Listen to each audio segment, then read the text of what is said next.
Iron man ने कभी नहीं सोचा था कि उसे ऑप्टिमस प्राइम के हाथों भी हार का सामना करना पड़ेगा।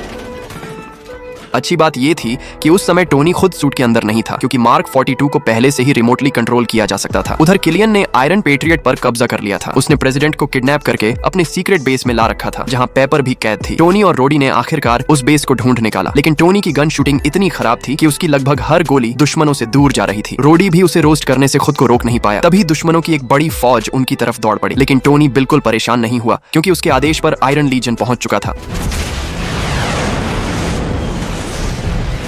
हर सूट तुरंत लड़ाई में कूद गया। मार्क 31 ने सबसे पहले हमला किया, लेकिन दुश्मन ने उसे बुरी तरह तोड़ दिया। मार्क 31 ने जाते जाते अपने हमलावर को भी खत्म कर दिया। इसके बाद मार्क 41 मैदान में उतरा और अपनी बॉडी को अलग अलग हिस्सों में बांटकर सबको चौंका दिया। बाकी सूट्स भी लड़ाई में शामिल हो गए और पूरा बेस तबाही के मैदान में बदल गया। तभी ऊपर की भारी स्टील स्ट्रक्चर गिरने लगी। टोनी ने तुरंत मार्क 30 बुलाया, जिसमें बेहद ताकतवर हाइड्रोलिक सिस्टम था। विशाल सूट ने अकेले सैकड़ों टन स्टील को संभाल लिया। इधर बाकी सूट्स भी एक्सट्रीमिस्ट सोल्जर्स से खतरनाक लड़ाई लड़ रहे थे। कुछ दुश्मनों से घिर गए तो कुछ लड़ते लड़ते नीचे जा गिरे। टोनी ने फिर मार्क 33 पहना और पेपर को ढूंढने निकल पड़ा। रोडी भी एक सूट मांग रहा था, लेकिन टोनी ने साफ कहा कि उन्हें इस्तेमाल करने की परमिशन सिर्फ उसके पास है। रोडी के पास उसे जाते हुए देखने के अलावा कोई रास्ता नहीं था। कुछ देर बाद टोनी को पेपर मलबे में फंसी हुई मिल गई, लेकिन जैसे ही वह उसे बचाने वाला था, किलियन ने अचानक हमला कर दिया। उसने अपनी भयानक गर्मी से टोनी के चेस्ट रिएक्टर का डिवाइस नष्ट कर दिया। किलियन उसे खत्म करने ही वाला था कि टोनी के आर्मर से अचानक एक हिडन ब्लेड निकली और किलियन का हाथ काट दिया। लेकिन उसका कटा हुआ हाथ इतना गर्म था कि उसने नीचे की स्टील को भी पिघला दिया और पेपर आग में गिर गई। पेपर को गिरते देखकर टोनी पूरी तरह बेकाबू हो गया। उसने मार्क 16 पहना और किलियन पर टूट पड़ा, लेकिन किलियन की रिजेनरेटिव पावर इतनी खतरनाक थी कि टोनी जितना भी मारता वह तुरंत ठीक हो जाता। टोनी बुरी तरह दब गया और उसे सूट से इजेक्ट होना पड़ा। फिर उसने तेज मार्क 40 पहना और दोबारा हमला किया, लेकिन उसकी स्पीड भी किलियन की ताकत के सामने कम पड़ गई। किलियन ने मौका पाकर सूट को बुरी तरह डैमेज कर दिया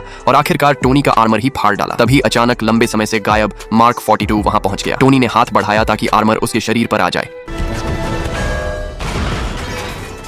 लेकिन किलियन ने उसका मजाक उड़ाते हुए कहा कि टोनी आयरन मैन सूट के लायक ही नहीं है। यही बात टोनी के दिमाग में एक शानदार आइडिया ले आई। उसने मार्क 42 को अलग अलग हिस्सों में बांटने का आदेश दिया। आर्मर के सारे पीसेस टोनी पर आने के बजाय सीधे किलियन पर जा चिपके। फिर टोनी ने आखिरी कमांड दी, सेल्फ डिस्ट्रक्ट। एक भयानक एक्सप्लोजन ने पूरा डॉक हिला दिया। टोनी को लगा कि सब खत्म हो चुका है, लेकिन अचानक किलियन फिर आग से बाहर निकल आया और पहले से भी ज्यादा ताकतवर। वह टोनी को मारने ही वाला था कि तभी एक मेटल पाइप उसके सिर पर आकर लगी और उसे दूर फेंक दिया। वो पेपर थी। पेपर न सिर्फ गिरने से बच गई थी, बल्कि उसके शरीर ने एक्सट्रीमिस्ट वायरस को भी अपना लिया था। किलियन ने जैसे ही उस पर हमला किया, पेपर ने सिर्फ एक मुक्के में उसे दूर उड़ा दिया। फिर उसने जमीन से एक मिसाइल उठाई और अपने हाथ पर लगे आर्मर के रिपल्सर से उसे डेटोनेट कर दिया। इस बार किलियन पूरी तरह टुकड़ों में उड़ गया। सब कुछ खत्म होने के बाद टोनी ने आखिरकार अपने अतीत को छोड़ने का फैसला किया। उसने जार्विस को बचे हुए सभी आयरन मैन सूट्स नष्ट करने का आदेश दिया और देखते ही देखते पूरी रात का आसमान आयरन मैन सूट्स के धमाकेदार फायरवर्क्स से भर गया।